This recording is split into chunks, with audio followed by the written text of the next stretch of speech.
What up, my freaks? RuinusInsight here with part 36-ish of my Total War Warhammer 3 modded Karl Franz Old World campaign.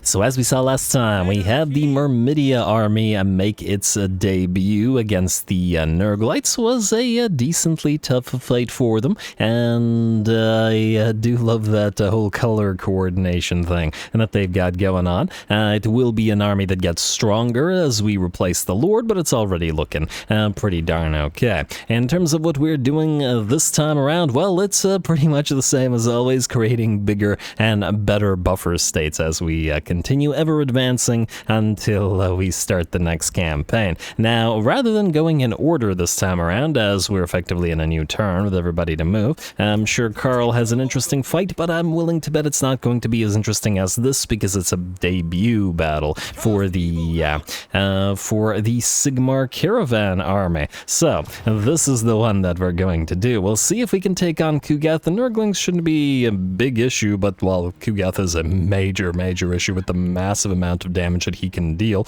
just by himself. And the question will be whether we, by staying in caravan formation, can get close enough to him to kill him off with our war wagons before we get bogged down and killed by him and his artillery instead. Should be an interesting question. Let's find out.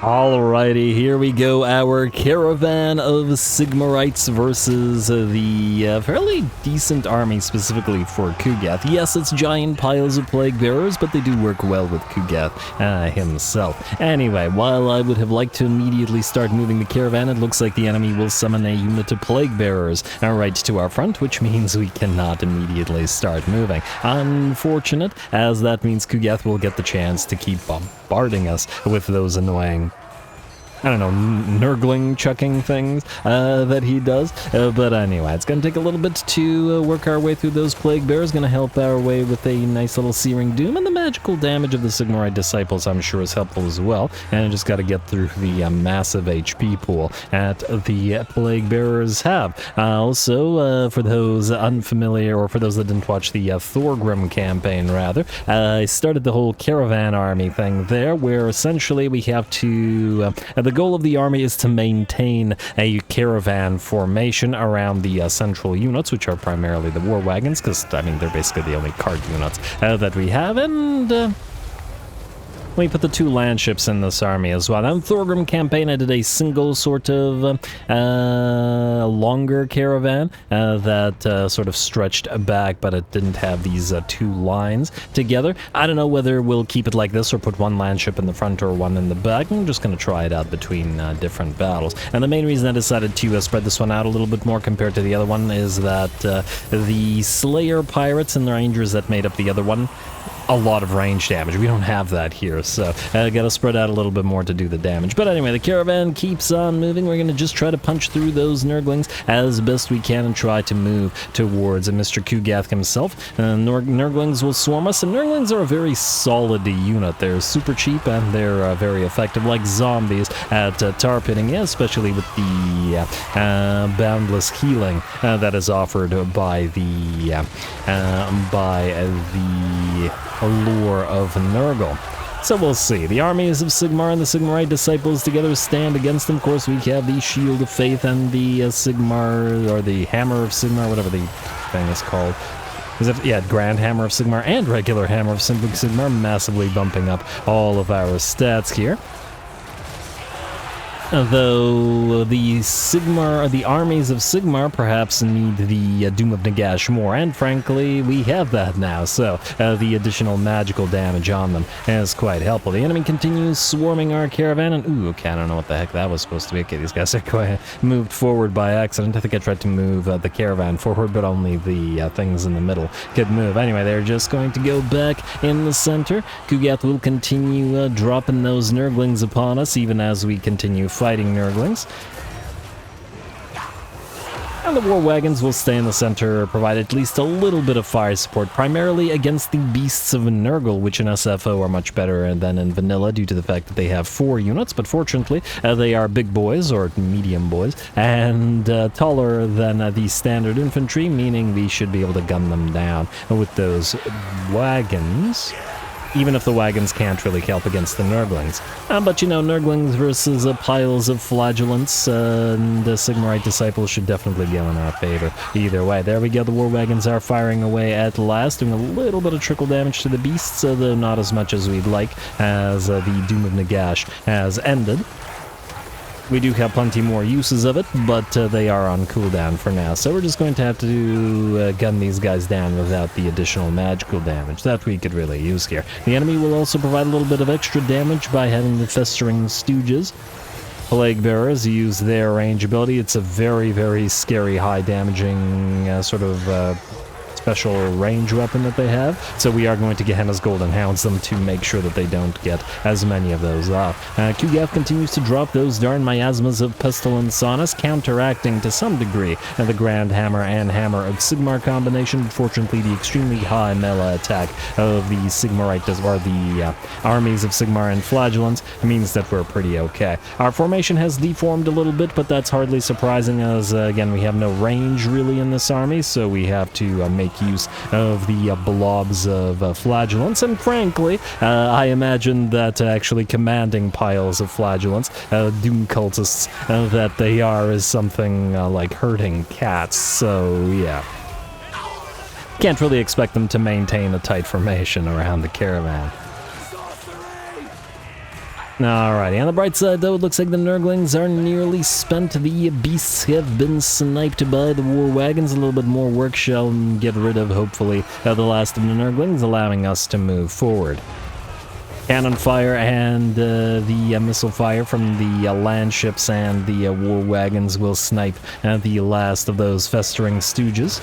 A little bit of a range shootout, I suppose, in terms of the limited amount of range-ish infantry that the enemy has. I mean, not really range infantry, but, you know, infantry with some range options. Anyway, it's Kugath that we wanted from the start, and he's been able to fire at us this entire time, so it's time to reform the caravan and head directly towards him. And this is definitely a very dangerous formation for us to be in against any enemy armies that have a lot of range available to them. And even with Kugath's relatively limited amounts of range, he could still do a lot of damage. Now, we have to work through Kugath's massive HP pool and his resistances, regeneration, healing, armor, and all that. We are, of course, still going to charge towards him, so the Sigmarite disciples will charge their damage, or their melee attack isn't all that high, though they do have the armor piercing available to them. Kugath, of course, burps out some Nurglings. I guess there was always more where that came from, and starts vomiting all over our army, and interestingly enough, I noticed that the war wagons aren't firing. Huh, that's kind of curious. I figured that they would be easily able to target him. Look at him, how are you not firing? Huh, that's curious, and they're all being told to fire at him. You're telling me they can't target over these guys' heads? He's like 5 times as tall as they are. The land ships seem to be able to hit him with their support guns. Huh, and even their cannons. Oh wow, that cannonball just bounced back. Watch it just kill a bunch of our own guys. Yeah, very curious about the war wagons. Is it the... Oh, there they go. So I decided at the end of the battle to move the heroes away, and as soon as we moved them away from attacking Kugath, the war wagons started firing, so I guess what that means is Kugath... Okay, I don't know, that really shouldn't have been the case. These guys are definitely not tall enough, even on their horses, to shield him, but I guess they were. Anyway, with that, Kugath disappears, and the caravan wins its first fight.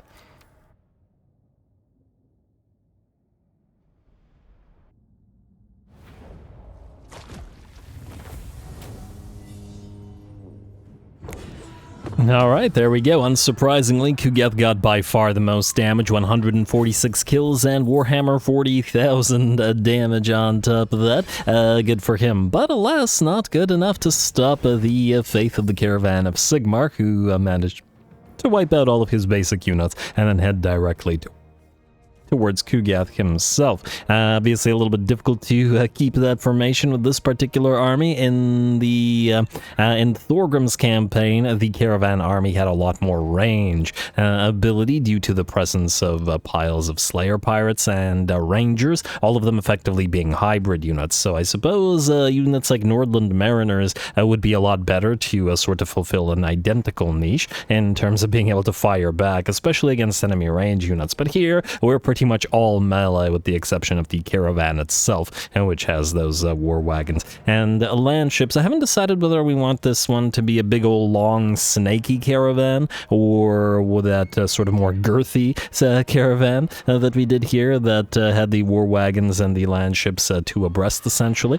So very Slaneshi giggle description of all that. But anyway, yeah, I haven't decided on that yet, but it was a fun fight either way. Lovely. We'll heal up because I believe we're taking attrition where we currently are, and we were here but we're not here. Beautiful. All right, and you know what, chance of plague spreading -10% faction. Why have we been dealing with those darn plagues? So I do like the fact that we well, no longer have to. Karl, okay, you're gonna fight immediately, but actually wait, let me just try to not forget to do this.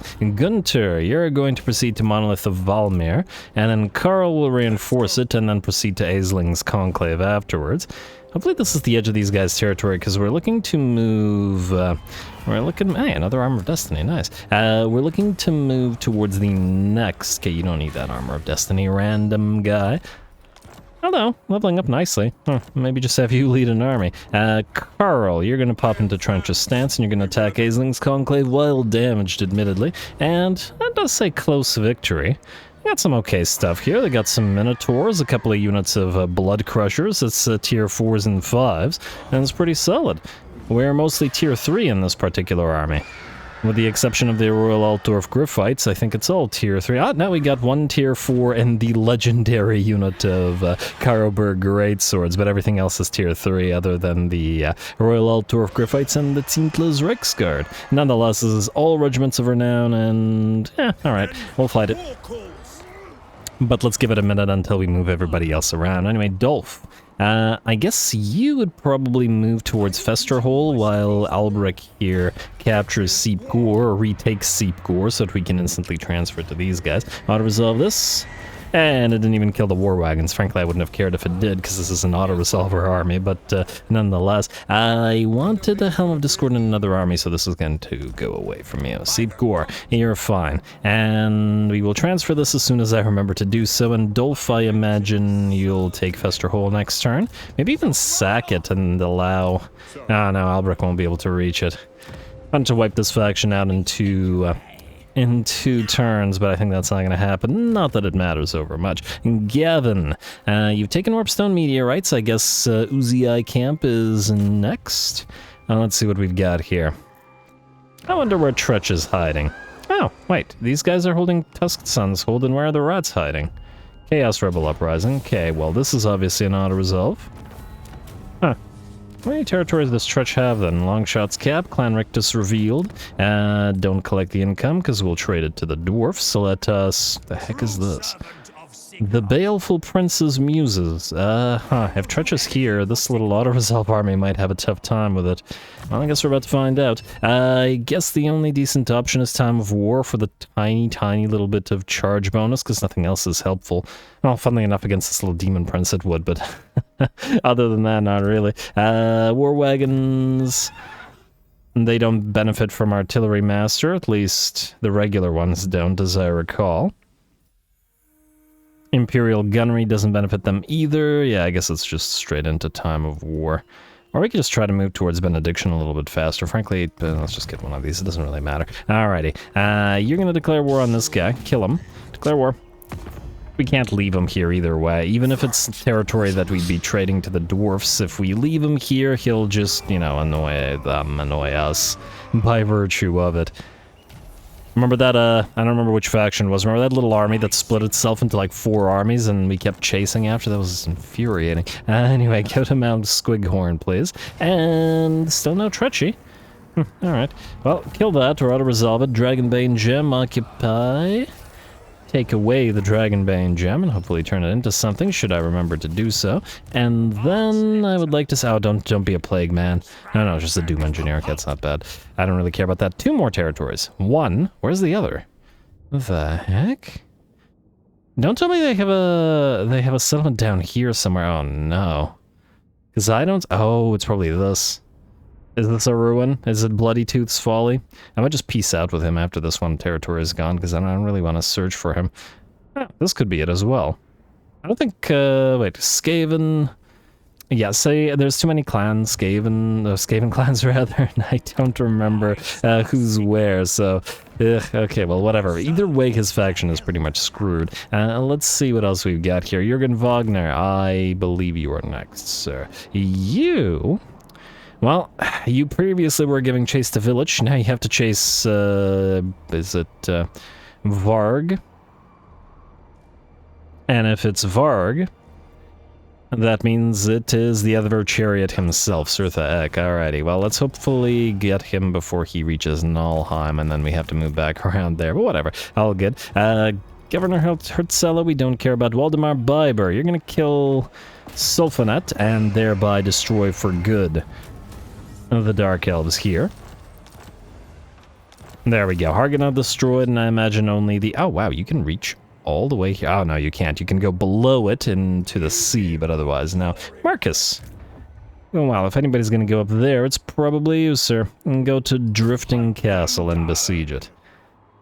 They will sally out, absolutely guarantee it, because they got some good stuff, and hey, there's a decent likelihood that Bellicor himself will come back next turn to attempt to give us that valiant defeat, so, and give this a siege, and that will probably be the final battle of the campaign for Marcus. I doubt he'll fight again.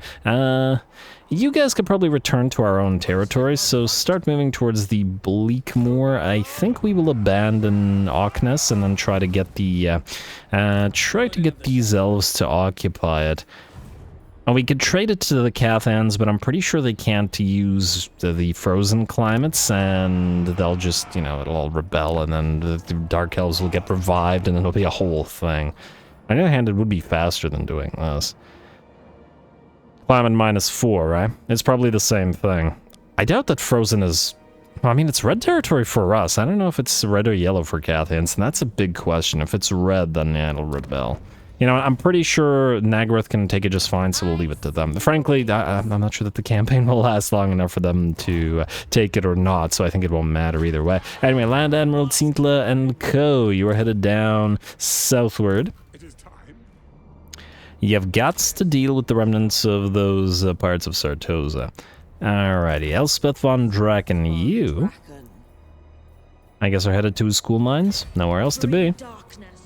It's in your way, after all. I'd like to stop by here and make sure that this little Orky faction is destroyed, in fact. I think that's what we'll do. Wait, quick save, because we have our war wagon. And they didn't die. They did get damaged, but they didn't die, which is important. Let's see. Yeah, we're going to be trading the gold mine to the dwarfs. I'm sure they'll be happy about it. How grateful they will be, I'm not entirely sure. Emil von Corden, certainly not grateful enough to be, you know, useful. Do we go for Iron Spike?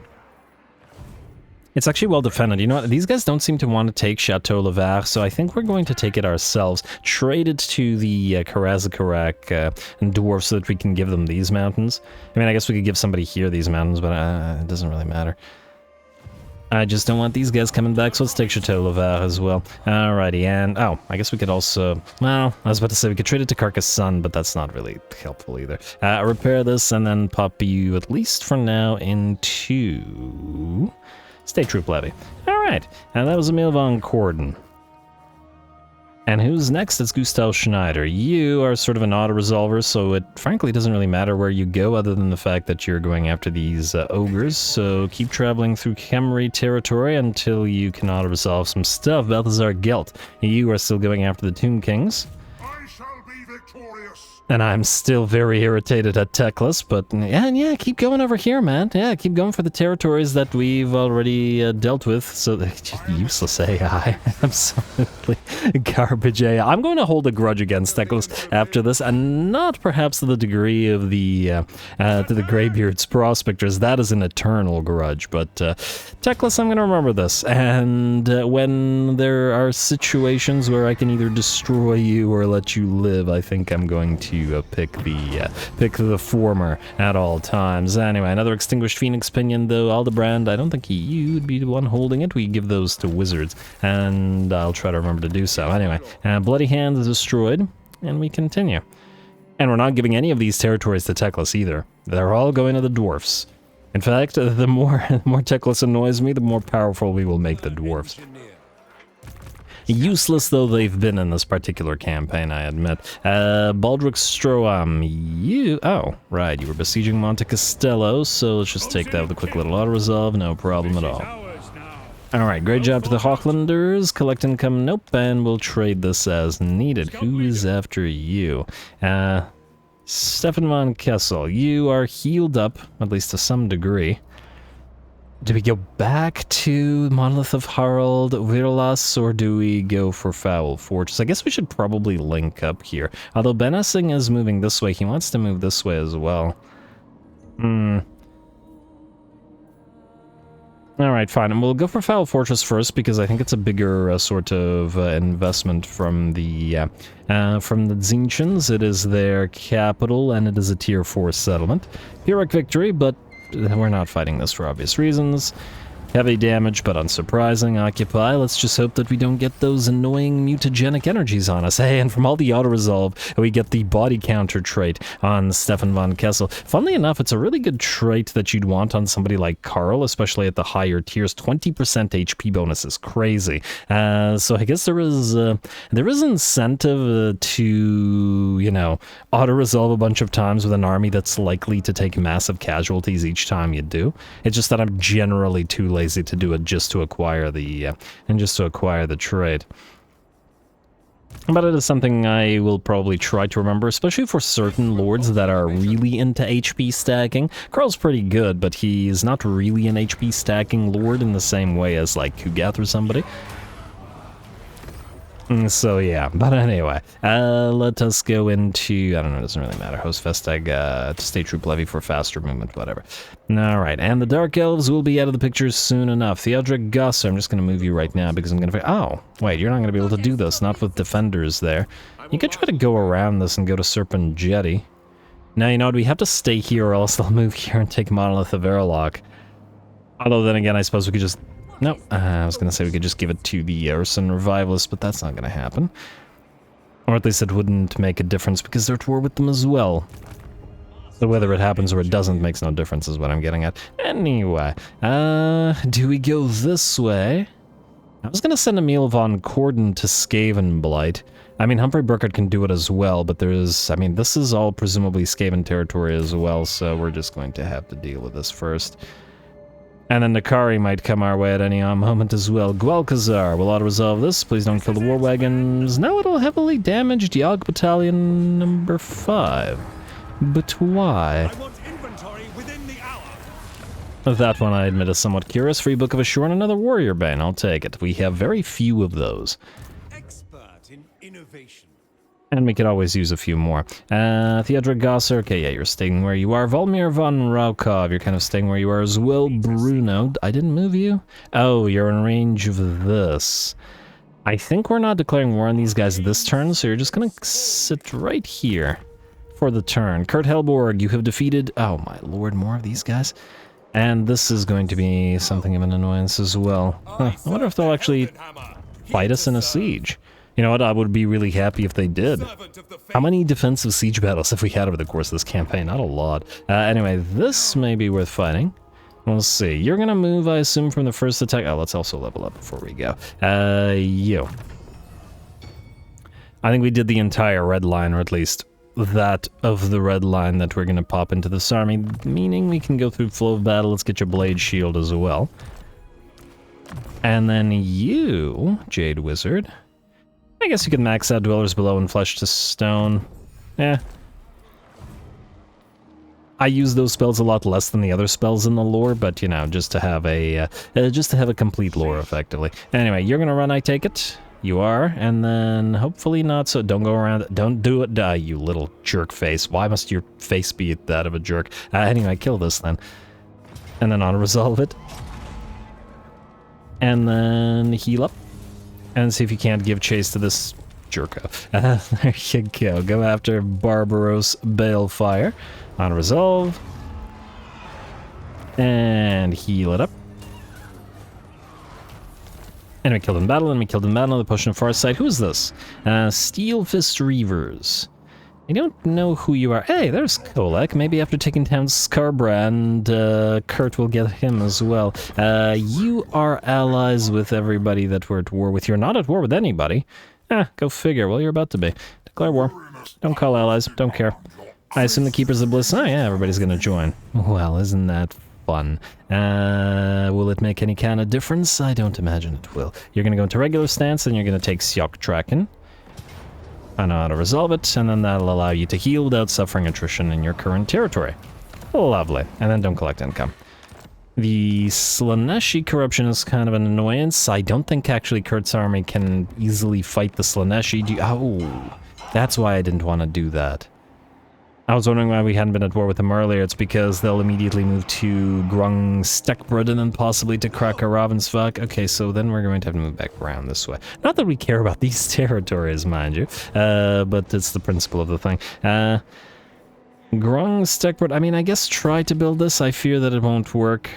You know what, Kezeborgkrag might be a little bit safer. Try to upgrade the town here. And then this is... Oh, no, it's under siege. Right. Alright, fine, fair enough. Kurt Helborg. Who's after you? Recruiter Olden? No. Ralph Brandt. You are kind of in just sit there position. Volkmar. You are... Ooh.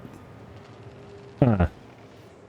I was kind of going to save this for the final episode, the Battle for the Black Pyramid. Frankly, I don't know whether you can actually physically win, which is going to be kind of interesting, as if you lose, then... Well, we'll have to send somebody else down there. Or rebuild your armies, you know, harder, better, faster, stronger. You know, stay where you are then. I'm not going to do this right now. Because I think it's worthy of saving for a final battle for the final episode, wherever that may be, which I imagine will be once again fairly soon. So yeah, just sit there. Marcus, you're sitting there as well, getting ready for your own final battle, as I said. Gavin, you were trying to move... I guess towards Death Gorge. We could send a troop train northward instead then. Yeah, I think that's a good idea. Alrighty, let's move you to Death Gorge, which you can't reach. Man, I wanted to get one more good fight out of the Bretonnian army. I really enjoy those Men-at-Arms being as heavily armored as Grail Knights. I get a kick out of it. Last campaign, I did that with, well, maybe not quite to that degree. I did that with Flagellants, but this time it's worked out fairly well with those halberdier-wielding men-at-arms. Anyway, you Colt Holdorf. The classic pike and shot army. Now, is this full of rats or is this empty? I don't know. Is this full of rats or is this empty? Oh, these guys are gonna... they're all kind of holding territory together with each other, and it's kind of irritating. Well, what can you do?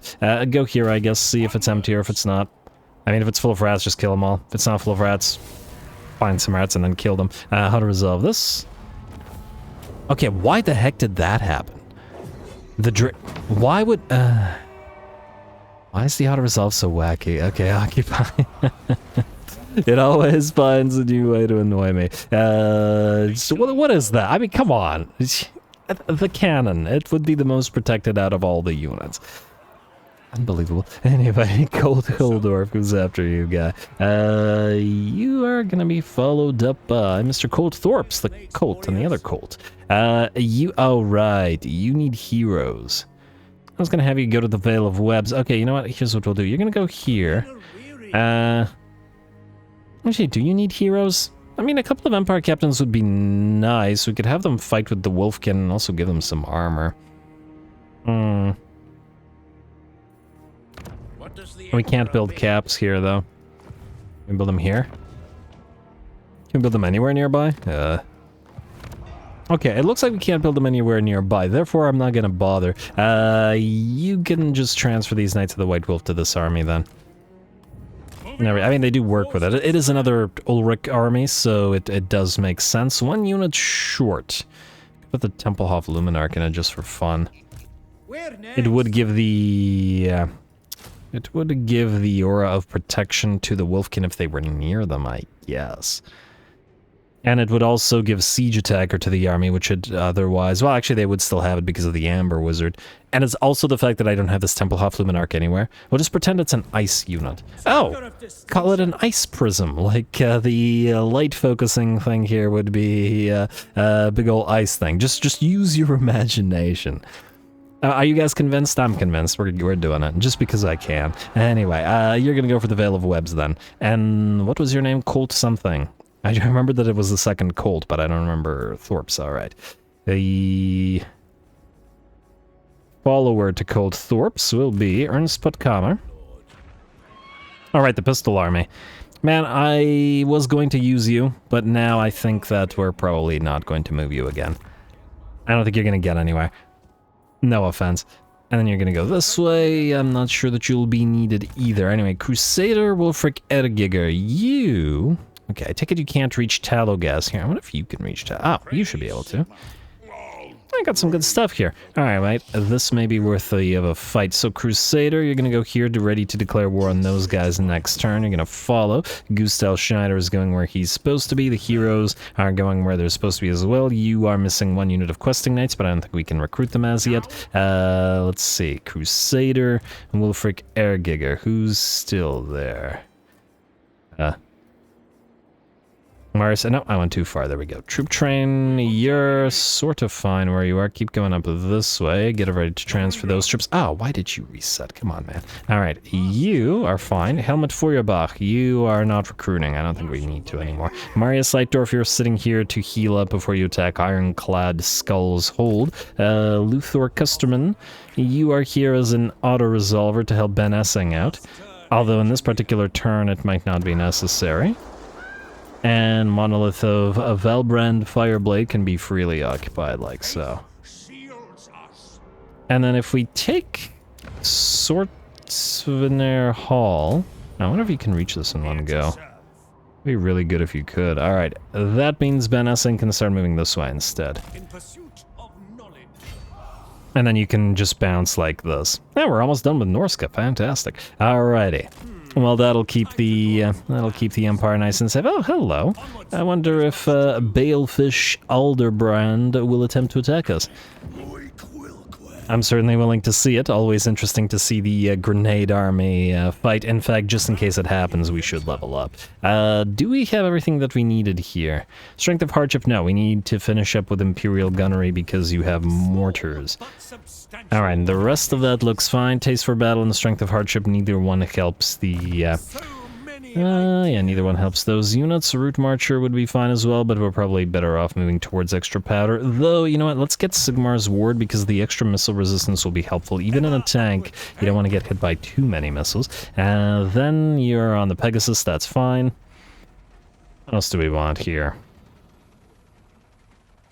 Burning Head's maxed out. We should probably get a second point in Piercing Bolts of Burning. It's admittedly not super useful in this particular army, but it's better than nothing. You should also go through Power Sap and into Onslaught. We do...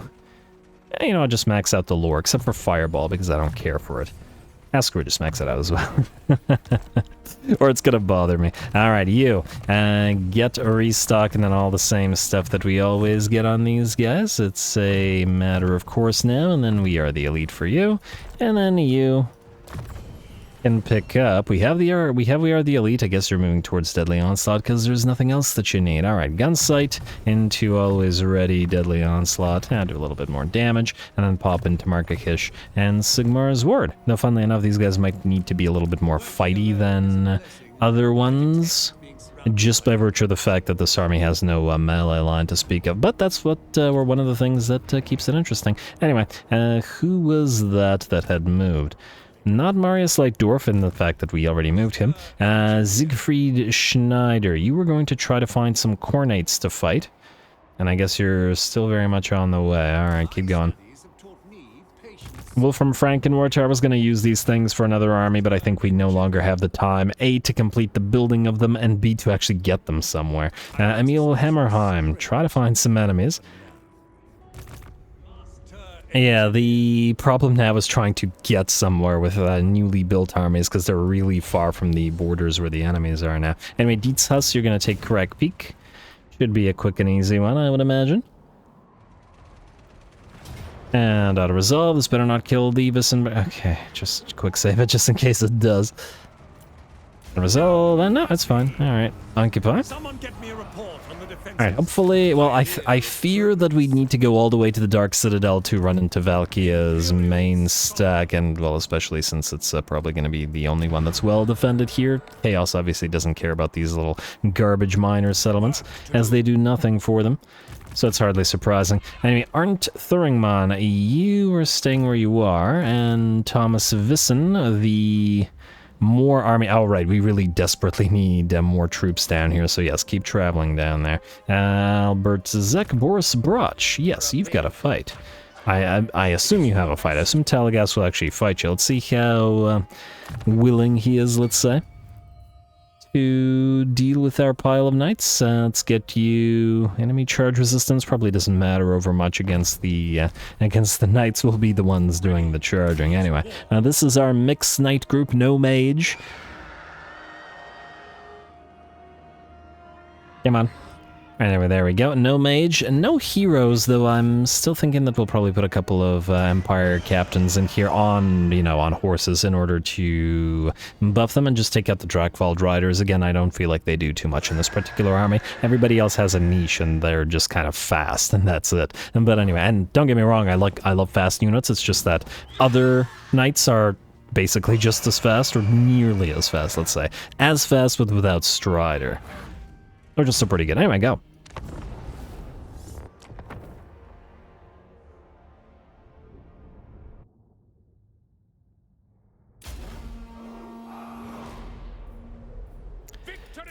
Alrighty, here we go. All the knightly orders together in one big belligerent family. We got the Stubborn Bulls, the Knights of the White Wolf, the Knights of the Black Rose, the Knights of Moor, all looking pretty fantastic as they do. And over on the flanks, we have the Reiksguard, the Knights of the Everlasting Light, and the Drakvald Riders as well.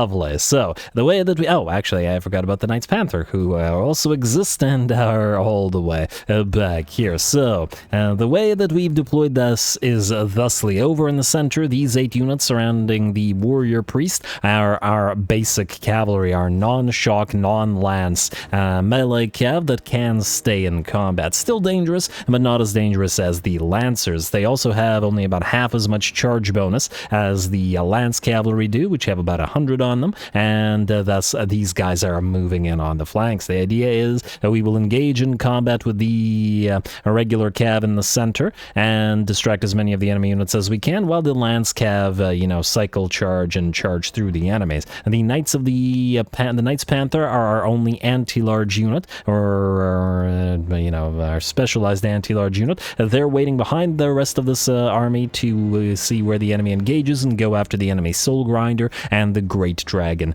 of Chaos. We also have our single units, or 2 units rather, of the Knights of the Everlasting Light, who I did not forget about. They're here, and they are the only unit that has Vanguard deployment in this army. They Vanguard deployed all the way on the enemy's right flank, our left flank, with the idea of crushing this little unit of Pox Riders between the 2 units, and are doing quite well at this, by the looks of it. Here come the first charges through Nurglings. At the very least, the Nurglings go flying, but unfortunately the Plague Bearers have too much mass or too much charge resistance or whatever for us to charge directly through them. And the rest of our knights, slowed by the Curse of the Slug by the looks of it, make their way forward and into the piles of the enemy units. Could actually probably use a unit of Knights of the Everlasting Light with the main blob because of the -10 melee attack that they have. And ooh, here comes the great Chaos Dragon Breath.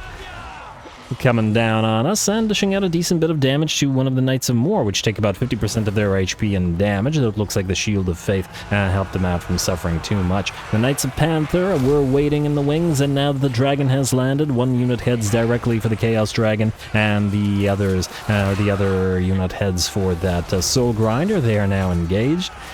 Look at all these knightly hoarders fighting together. Isn't it a beautiful sight? I think because of the sort of similarities on their armor, the Knights Moor and the Knights of the Blazing Sun would also work very nicely in terms of the way that they look.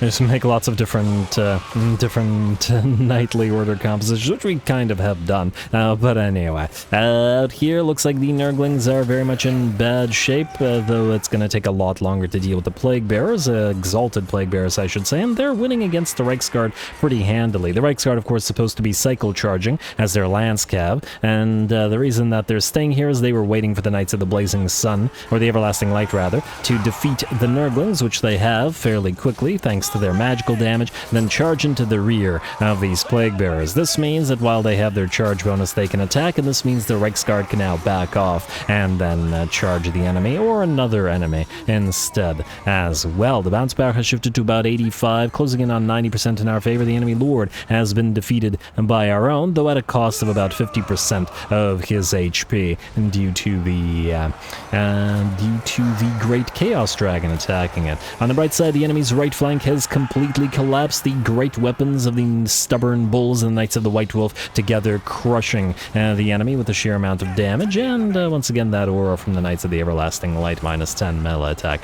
probably helped a fair bit. It looks like the enemy army is pretty much done. The Nurglings begin to melt away, the Great Chaos Dragon shatters, and the Knights Panther is still working away at that Soul Grinder, should be bringing it down rather soon and taking out the last of the enemies that stand against us. Hey, did you have to vomit directly into the camera? Anyway, there we go. The Soul Grinder drops the... Okay, I guess there was a couple of... Okay, there's one Exalted Plague Bearer here, and actually a couple here.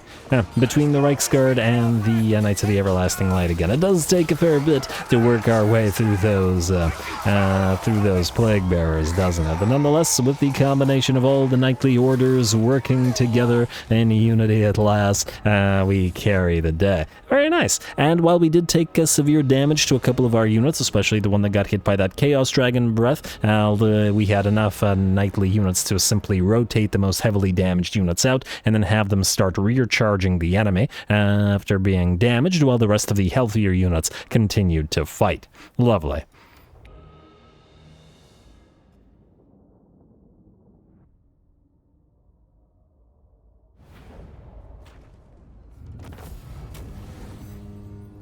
All right, there we go. Some very solid rock, paper, scissorsing from our army here, and it worked out a lot better than the debut of the Knights Panther army, who had an amazing fight, but who got absolutely, well, not obliterated, but heavily damaged when they first started, because they're, well, effectively only one unit there. We're going to change that up shortly, but here we can see the difference offered by the various combining auras, and by the fact that we had both regular cavalry and shock cavalry, in particular the Knights of the Black Rose, because of their extremely high melee defense, extremely high armor, and bleed, were able to do solid damage. Then the regular cavalry just sitting there allowed the Lance Cavalry, i.e. these guys, Knights of the Everlasting Light, and Drakvald Riders, and a Reiksguard, to essentially just charge at the enemy constantly, which was, well, worked out quite well for them. Technically speaking, Knights of the Blazing Sun also have an incredible charge bonus, but they were a little bit busy dealing with the enemy Pox Riders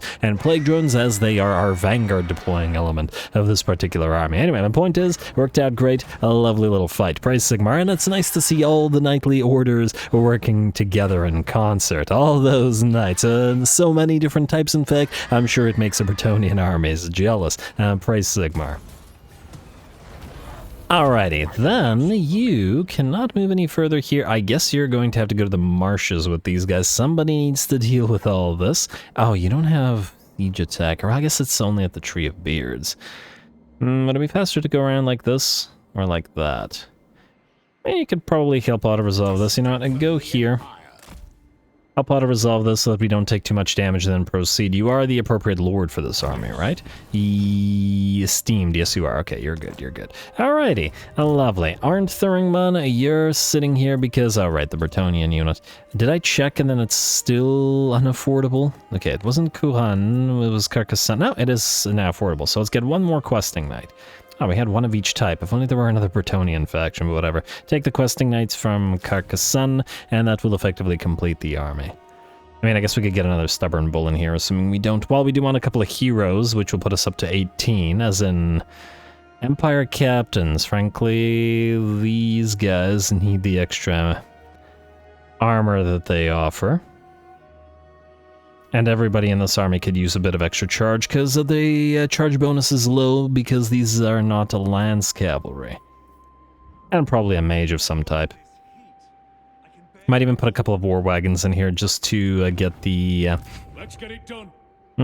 Just to get the ability to... Okay, you can channel. Just to get the ability to take down walls via siege attacker. But anyway, that was that the last guy that needed to move this turn? Unless I'm mistaken, indeedly it is. And only Karl still needs to fight. Alright, well then we might as well fight Karl. Or fight Karl. Fight with Karl. Anyway, Karl, go now. Close victory, medium casualties, lots of regiments of renown, solid elites out of the settlement garrison. Still bizarre when the AI does this with 1 million regiments of renown in one army, but nonetheless, go Karl.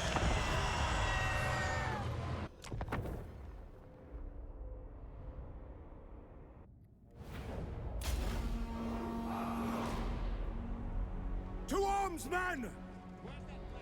Alrighty, here we go. It's been a couple of episodes since Karl has personally had anything really decent to fight himself, so I'm going to most definitely enjoy this one. Now, admittedly, in sort of with full engagement, the enemy stands no chance against Karl's army. Yeah, they have a bunch of regiments of renown, and the main army has them all of its units at high tiers, and it's a pretty solid garrison with lots of elites. But again, Karl has faced much worse odds than this. That said, we can certainly keep it fun by putting our units into some dangerous situations by not using the grenades and not using the gold wizard to cast any magics at the enemy, and just make sure that our troops do their thing, and perhaps even bump it up by actually putting the cavalry into dangerous situations, as this is not where they want to be fighting. So that's what we'll do. Anyway, Karl tears down the enemy tower that sought to damage, and did damage,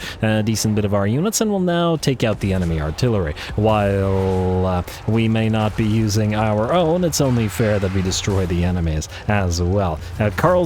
Good lord. Karl's first hit takes out about 90% of the HP off of the enemy Blood Reaper. I mean, Karl hits for 2.2k, and yeah, that Blood Reaper is going to be gone shortly. The next hit will take out one of those skull cannon motorcycles, and they're both trying to run from Karl, which, you know, fair. He's going to hunt them all down and kill them. In the meantime, though, the enemy Minotaurs and looks like Exalted Bloodletters will attempt to stand against the combination of the Karober Great Swords and the Imperial Foot. We've seen our knightly units fight in the knightly army. Time to see our foot knights do the same. Or one of the knightly armies, I should say. In the meantime, we've also got our cav, so we will start the day over on the right flank by charging with our Royal Altdorf Griffites, led by Ludwig Schwarzhelm, of course, and he's got pretty solid stats at this point, 96 and 88 melee attack and defense without buffs to that, and he's not even maxed out yet, and doesn't have max items or anything like that, so pretty darn strong. I still find it a little bit bizarre that Empire Captains on a Demigriff are effectively stronger units than Grandmasters, and that shouldn't be the case, but still, it is nice to have the ability to build a champion in this manner. And he does have the champion trait, so he does get the bonus +10/+10. But anyway, I digress. We get a nice charge in with the Royal Altdorf Graphites. They run out the clock and admittedly do take a fair bit of damage, losing about 40% of their HP here as they get surrounded by all those regiments of renown and attack from every side, and take a nice volley from the high damage dealing Exalted Plague Bearers. That said, we got more cav to move in from where that came from, and the Reiksguard will now join the fray just as the enemy joins the fray with their Blood Crushers as well. A little bit of cav on cav action, plus all the other demonic foes milling around down there. And I'm sure this will mean that the Reiksguard takes damage as well here, especially under fire from the enemy range units, and the AI admittedly has positioned those Plague Bearers well here, but this is exactly what we want. Karl has been forced into rampage, unless I'm mistaken, or was, while he was trying to go after the enemy Minotaurs here, and while the enemy Minotaurs have closed the distance with all of those Imperial Foot and Great Swords and the like, and they're probably going to have a pretty bad day, especially against the Karobergs with their high damage and magical damage dealing, generally speaking. No magics, just good old-fashioned fighting. Well, yes, support magics, actually not here, but elsewhere. And we do have the lore of Sigmar from our warrior priests. Everyone will be fine, I'm sure. Out here, it looks like our cav has definitely started to take damage. Again, they're not supposed to be stuck in combat like this. You're supposed to cycle charge them and take them out, but, well, they're having some fun. Especially since there is no army that's nearby ready to threaten us. The Bonken hammers of those Royal Altdorf Graphites are looking like they're doing pretty good. There we go, hunting down those juggernaut-riding Blood Crushers, and it's time for Karl to move on in, mostly because he has stand your ground to give everybody here, whereas Ludwig Schwarzhelm, and by virtue of being a champion rather than a drill sergeant, does not have that. Karl gets hit with a big old volley from those Exalted Plague Bearers, but admittedly, I'd rather they shoot at Karl, who has his healing potion, rather than go after the cavalry, as they're blobbed up and not using their mobility at all. Alrighty, and the enemy, the walls of flesh are closing in, I guess. Flash is happy about it, but I'm not so sure about the Reiksguard, as they're all surrounded now. That said, we have nearly broken through the lines of enemy infantry. The second unit of Minotaurs will break or shatter, I don't know, and it doesn't matter, because it's just a matter of time until the Exalted and regular Bloodletters go the way of the dinosaur, or the way of the Minotaur, I should say. A little bit more work. But they're just about done. The balance power has shifted to about 70% in our favor. You may be wondering where the noble sons abroad are. Well, they're out here. First, they killed a unit of Blood Crushers, though of course I left them on skirmish mode without watching them, and of course they somehow managed to get charged by those Blood Crushers despite having 120 speed. You can never trust frickin' skirmish mode, but anyway, they did survive and kill them, and I started babysitting them a little bit more afterwards. Either way, here they followed up destroying those Blood Crushers with a unit of Bloodletters, and are now going after the next unit of Bloodletters, who obviously has no hope whatsoever of catching them, and just keep on firing their pistols, and despite the lack of magical damage, doing plenty of damage to those Bloodletters. We finally, I believe, broken through as the last of the enemy Bloodletters and Demonettes will be banished. The Cav are still very much in the fight and still damaged at that, but hey, it's, well, since the main knightly army fought, it's only fair that these guys get to play as well. Otherwise, they'd get jealous. Plus, they look pretty damn good doing it, even as, also Slanesh Giggle, but yeah, well, some of them have got to fall here. It's all in the name of fun. Pretty good looking battle as well because of this, so I gotta appreciate it. Alright, and of course we do still use the cycle charging from the Royal Altdorf Graphites. I think this is the third or fourth time they've done that, backed out between the lines of the Reiksguard. And I guess thanks to their mass and their movement speed, the Royal Altdorf Graphites are able to more easily travel through the pile or the blob of cav than the Reiksguard are, which worked out well in our favor. Alright, the enemy numbers are now starting to dwindle, and though the Reiksguard with their lances were forced into the melee, where they probably shouldn't have been, the enemy is nearly done for.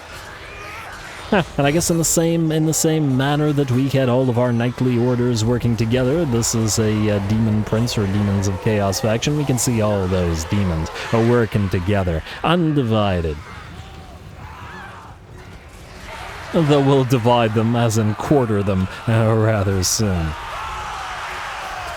Alrighty, and of course with our infantry having broken through the enemy lines, they are now moving in to reinforce the cav. Frankly, by the looks of it, the cav will have eventually won here anyway, but might as well let the infantry continue to fight. Looks like the battle is very, very much in our favor now, 85-90%. Just a little bit more work, no enemy lords remaining. I believe most of the enemy elites have been destroyed, with a couple of major exceptions, like here the Hellforged Host, a very threatening unit of a regiment of renowned exalted bloodletters, and they do look pretty damn good. I hear a lot of shouts of Ulrich and not a lot of shouts of Sigmar. Come on now. Alright, gonna debuff the enemy with a little transmutation of lead and Helm of Discord, dropping their melee attack effectively to 0. Looks like the enemy wants to flank us with a unit of blue horrors, and we might as well peel away a unit of regular great swords. The Teutoburger Garde in particular, since they were behind the rest of the line, behind the Imperial Foot and the Karlbergs, and us didn't get to play as much as everybody else did. And now they'll just hack their way through those blue horrors to finish the day. And by the looks of it, are doing fairly quickly. In fact, the army losses have forced instability upon the rest of the remaining demons as the enemy army shatters and the battle is ours. And just a couple more enemies to kill. Or banish, I should say. Does Galmaraz give demons a true death, or does it just banish them? I feel like it just banishes them, but I could be wrong. I'll double check on that one.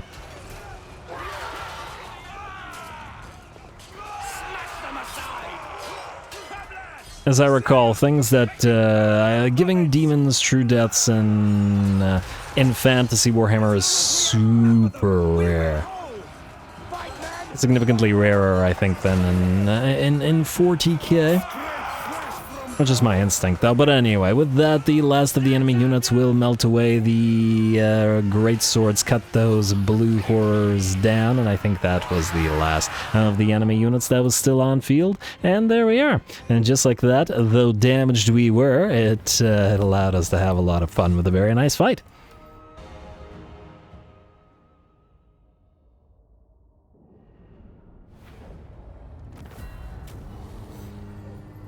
Alright, there we go. A rather nice fight. I think we kept it nice and fun by not using the mage for anything but buffs and debuffs. Granted, I do that a fair bit, but not helping out with the magics at all, allowing our units to play the legendary Karlbergs, racking up 38,000 damage and 183 kills, solid damage, and sort of similar type of damage and kills out of the Royal Altdorf Graphites at 208 and 36. The two most elite units get the most kills, go figure. I mean, granted, we also didn't use the Bordermen at all, because, I mean, you know, one volley into the enemy blob, and the enemy blob would have been instantly deleted, which makes them feel a little bit overpowered in certain situations. Anyway, we allowed the Reiksguard, which we normally wouldn't take into a settlement like that, to at least not until towards the end of the fight, to fight in the close confines of the city, of the walkways, whatever, and thus they took damage, which is exactly what we wanted. Karl, 385 kills, 87,000 damage, vastly outdoing everybody, killing whatever he came into contact with. And it's always pretty awesome to see how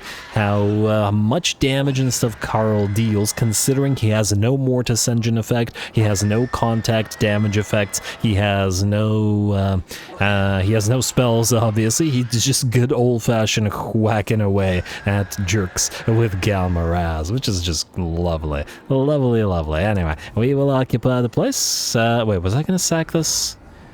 I don't know. Too late. If I was, it's too late now. And I guess it doesn't matter because it's going to Boris. Anyway.